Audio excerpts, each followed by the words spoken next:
1962 के भारत चीन युद्ध में भारत ने अपनी वायुसेना और नौसेना का इस्तेमाल क्यों नहीं किया? हालांकि इन क्षेत्रों में भारत को अच्छी खासी बढ़त हासिल थी, कुछ रणनीतिक और राजनीतिक कारणों से यह फैसला लिया गया। आइए इन कारणों को विस्तार से समझते हैं। सबसे पहले प्रधानमंत्री जवाहरलाल नेहरू और रक्षा मंत्री वी के कृष्ण मेनन के नेतृत्व में भारतीय सरकार अपनी जमीनी ताकत पर कुछ ज्यादा ही भरोसा कर रही थी। उन्होंने चीन से खतरे को कम करके आंका। दूसरी बात, लॉजिस्टिक्स की बड़ी चुनौतियां थी।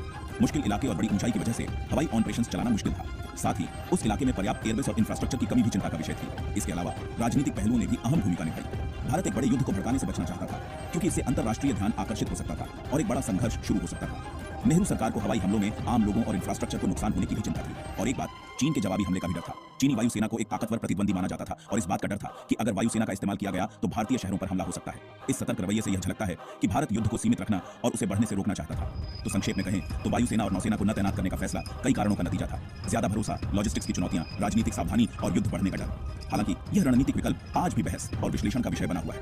1962 के भारत चीन युद्ध की ओर गहरी जानकारी